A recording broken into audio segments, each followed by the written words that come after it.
Era el año de 1949.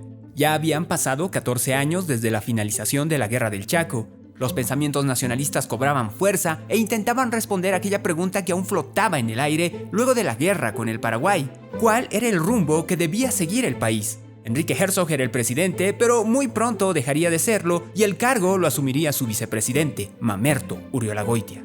Sería él quien haría frente a las constantes convulsiones sociales en el país, incluida la Guerra Civil de 1949. Es en este contexto político y social que nace Fernando Cajías de la Vega, y seguramente nadie en ese momento, salvo tal vez sus padres, imaginó que aquel niño publicaría o colaboraría en todos estos libros de historia.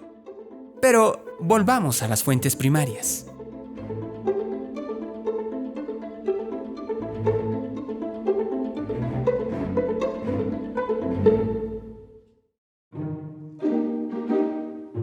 Fernando, el mayor de 10 hermanos, nació en la ciudad de La Paz el 28 de febrero de 1949. Su infancia la vivió en el barrio de Sopocachi, cerca al Montículo. Creció rodeado de libros y del amor de sus padres, quienes lo acercaron a la literatura, la filosofía y la historia. Su padre fue el cruceño Huáscar Cajías, abogado de profesión especializado en criminología y graduado en filosofía y letras. Fundó y dirigió por varios años el matutino Presencia. Su madre fue la señora Beatriz de la Vega, gran lectora, amante de la literatura y hermana del poeta paceño Julio de la Vega, quien alguna vez dijo: «La vida ya está escrita».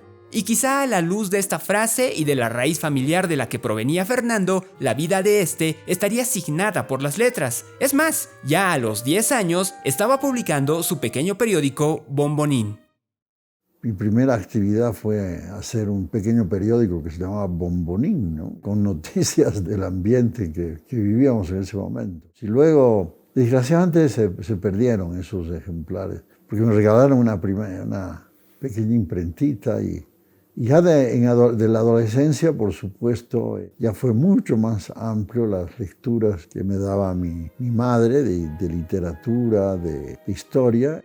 Aquellas lecturas de autores como Chirveches, Arguedas, Dostoyevsky, Sienkiewicz lo acercaron de a poco a su pasión por la historia. Estudiante del colegio alemán hasta culminar la secundaria, Fernando dividía su tiempo entre las lecturas que le daban sus padres, las tareas y el deporte, pues ya en el colegio y por algunos años más en la universidad, el atletismo sería una actividad en la que destacaría. Sopocachi fue clave para nuestra formación, para nuestra vida juvenil, por el colegio, pero también por los vecinos, ¿no?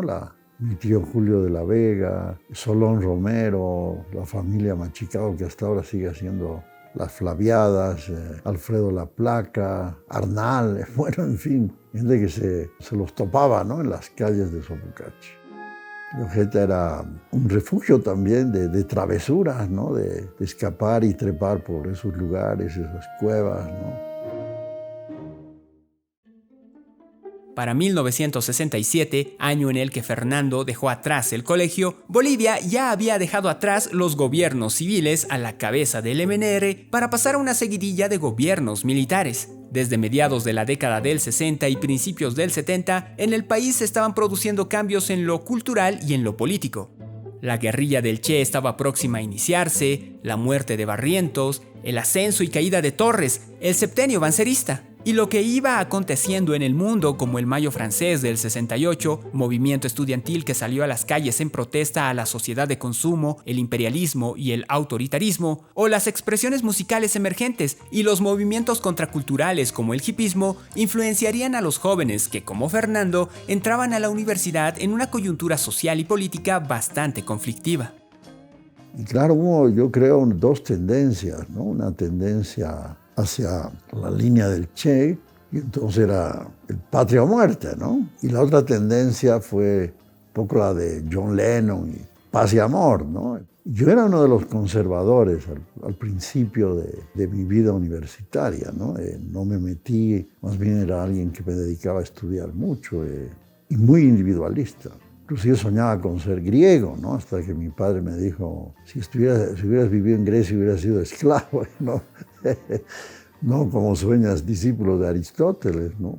Pero creo que a mí la UMSA fue el factor para cambiar mucho las ideas, ¿no? La UMSA de esos años, ¿no? En 1970, mientras estudiaba Derecho e Historia en la universidad, fue testigo de la denominada Revolución Universitaria. Aquel mayo francés del 68 hacía eco en Bolivia en marzo del 70. Universitarios cansados de los manejos irregulares al interior de la UNSA y la baja calidad en la enseñanza, desconocieron a decanos y a la FUL. Establecieron el veto universitario, con el cual expulsaron a varios docentes, algunos de manera injusta, e hicieron suya la frase que años antes se leía en las calles parisinas: todo el poder a los estudiantes. Esta revolución que ya luego, viendo más a la distancia, era necesaria.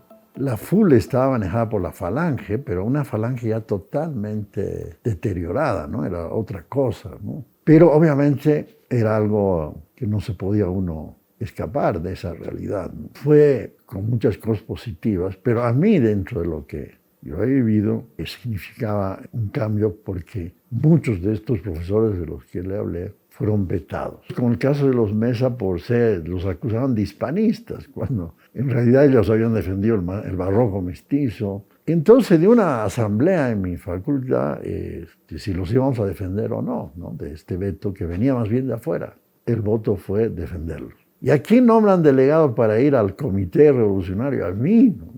Y entonces fui, y allí me entró el bichito de la política, que luego ha sido también una parte de mi vida, ¿no? Pero fui derrotado, ¿no? Porque ahí el comité no nos hizo caso. Y bueno, se hizo un proceso, y a mí como me eximieron, ¿no? Me defendieron gente de mi facultad. Y bueno, me dijeron, ya no se meta en política, y me he dedicado al estudio de nuevo, ¿no? También durante el proceso universitario me hice muy buenos amigos, ¿no?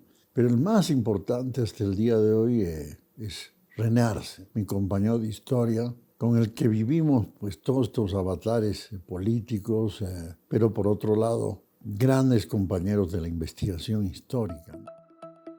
La revolución universitaria y su proceso serían detenidos de manera abrupta al darse el golpe de Estado de Hugo Banzer Suárez. Durante el septenio, las universidades fueron cerradas, intervenidas y reabiertas nuevamente. A pesar del fuerte control estatal, existieron pequeños momentos en donde se dio espacio a la democracia y a la autonomía, espacios en los que Fernando estuvo presente. La política desde entonces sería parte de su vida. Sin embargo, su interés por la historia nunca menguó. Por aquellos primeros años de la década de 1970, un joven Fernando Cajías comenzó a ejercer como profesor de Historia de la Cultura en el Colegio San Calixto. Podemos ver que el tema de la historia tuvo varias etapas bien marcadas, ¿no? Una etapa que la historia la investigación histórica no fue abordada por especialistas en historia, por profesionales en historia. Más allá de sus ideas políticas, no podemos desconocer las labores de gente como Gabriel Rey Moreno, como Alcides Arguedas, como Gunnar Mendoza, etc. Y de nuestros profesores, muchos como los propios profesores Mesa Gisbert venían de la arquitectura. El único que, digamos, tenía una formación universitaria como historiador era Alberto Crespo, que se constituyó un poco en el líder de la carrera, ¿no? Mi generación fue la primera generación en Bolivia, ¿no? De profesionales de historia, de licenciados en historia, ¿no? Y entonces, obviamente, hay un cambio en lo que respecta a la mirada, a la investigación, con mucho más vinculación a las fuentes, ¿no? A los archivos. Es una generación que ayudamos mucho, que había ayudado a salvar algún archivo. Y otros organizaron lo que ahora es el Gran Archivo de la Paz, sobre todo Alberto Crespo, René Arce, salvando mucha documentación que estaba siendo quemada o tirada. Entonces, ya luego en ese mismo grupo de profesionales de historia, surgió la necesidad no solamente de hacer historia en base a las fuentes, sino interpretarlas, tener un buen marco teórico, ¿no? Y entonces, a partir de ese cambio, surge una investigación histórica ya más profunda.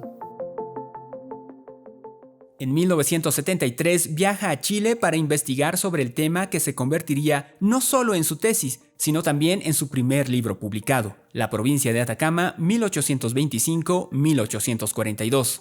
Con este trabajo obtiene el título de licenciatura de la carrera de Historia de la UNSA. A partir de ahí, el problema del enclaustramiento marítimo de Bolivia sería un tema al que volvería siempre. 2 años más tarde, gana una beca que le posibilita estudiar en el Archivo General de Indias de Sevilla. Allá, fruto de la casualidad, tendría entre sus manos materiales que le servirían para un futuro proyecto de investigación que le daría, años más adelante, el doctorado en Historia, escribiendo Oruro 1781, Sublevación de indios y rebelión criolla. En el viejo continente, ya casado con Naya Ponce, nacería su hija Huara, y posteriormente la pareja le daría la bienvenida a su segundo hijo, José Gabriel.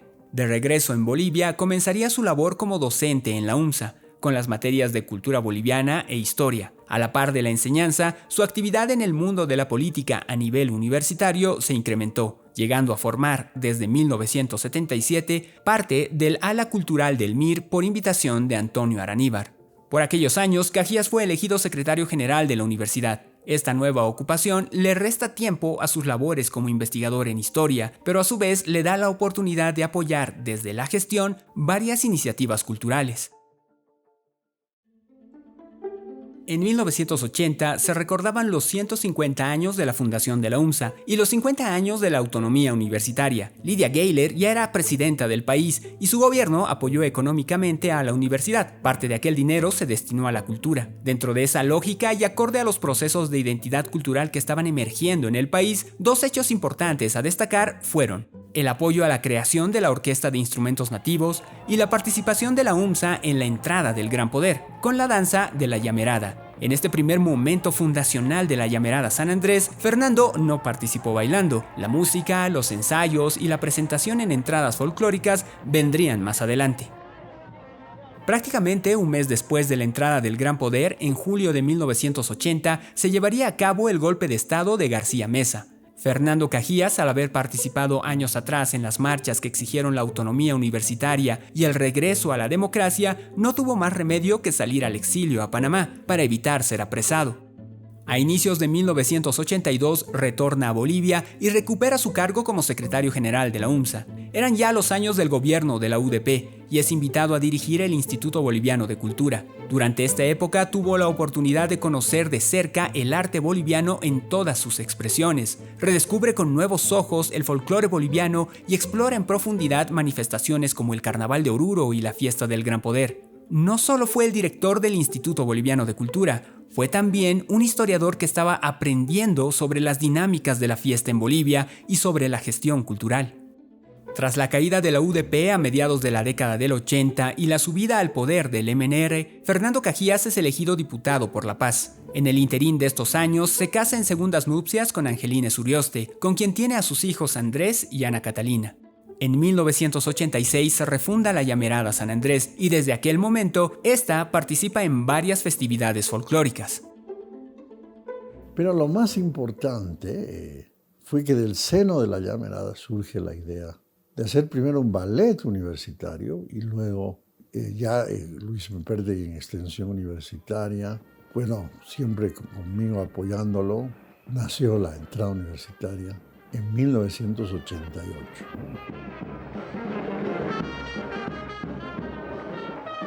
Pues duró 3 o 4 horas la entrada, muy pocos grupos, y el 89 fue una explosión de grupos, de gente, ya no solamente los estudiantes, sino también profesores, administrativos. Bueno, y ahí surge mi tercer libro, pero ya en colaboración, que es parte de la historia de la entrada universitaria.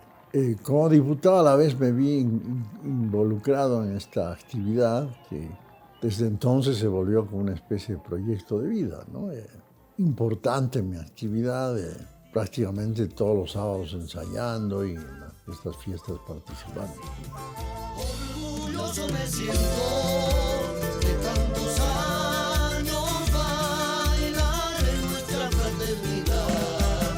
Orgulloso me siento de tantos años bailar en nuestra fraternidad. Las últimas actividades de Fernando Cajías en el mundo de la política tuvieron relación con los cargos que ejerció entre las décadas del 80, del 90 hasta 2005. Fue prefecto de La Paz, embajador de España, concejal, decano de la Facultad de Humanidades y Ciencias de la Educación de la UNSA y por último, viceministro de Cultura.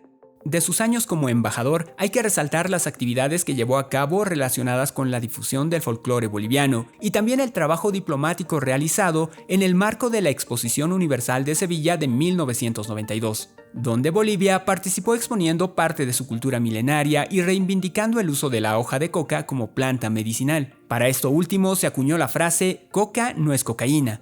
El deseo reivindicatorio generó un ambiente álgido y de tensión, pues las hojas de coca que se habían llevado para repartir entre los visitantes a la expo fueron decomisadas. Se generó toda una controversia en torno a la hoja milenaria, que era calificada como estupefaciente según el Convenio de Viena de 1988. Pero la oposición de Estados Unidos, de los países europeos, fue muy grande. Entonces, vea, luego que dejó Jaime Paz y subió Gonzalo Sánchez de Lozada en su primer periodo, hubo mucha persecución al MIR en ese sentido, ¿no? De haber propiciado que la hoja de coca no era cocaína. Se prohibieron todo este tipo de pins, ¿no? Y claro, esto indirectamente también me influyó, ¿no? Pero bueno, a mí no, más allá de esta labor de divulgación. Y ahí con mi hermana Magdalena hicimos el libro de la historia de la coca, ¿no?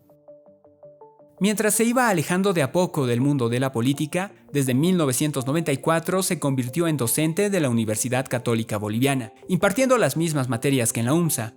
Por iniciativa de estudiantes de la Católica, empezaría a realizar viajes de estudio, llevándolos a conocer el patrimonio boliviano. Esta actividad dentro de su materia se hizo popular, tanto que la actividad ya es parte del Departamento de Cultura y Arte de esta casa de estudios. Son ellos quienes organizan y coordinan los viajes. Estos viajes para conocer el patrimonio boliviano los realiza también con sus estudiantes de la UMSA. Yo creo que esa ha sido otra contribución, además de la docencia, lograr, no sé si llegó a los 5.000, nunca he llegado a sumar todavía, pero creo que unos 3.000 por lo menos estudiantes que logré llevarlos a conocer el patrimonio cultural, ¿no? Su labor como docente le ha merecido el reconocimiento de las casas superiores de estudio en las que trabaja. La Universidad Católica Boliviana le otorgó su máxima categoría académica, la de profesor. La Universidad Mayor de San Andrés lo nombró doctor honoris causa. Su compromiso con la educación se ve reflejado en el cariño de todos aquellos que tuvieron la oportunidad de ser sus estudiantes y que ahora son destacados profesionales. Sus trabajos como investigador en temas como la costa boliviana, el proceso de la independencia, la ciudad de La Paz y temas de cultura boliviana mostraron nuevos rumbos a seguir a las nuevas generaciones de investigadores. A pesar de sus múltiples actividades y su compromiso con la educación, nunca descuidó la vida familiar, como padre y ahora como cariñoso abuelo. Y su contribución a la investigación de la historia de Bolivia aún continúa.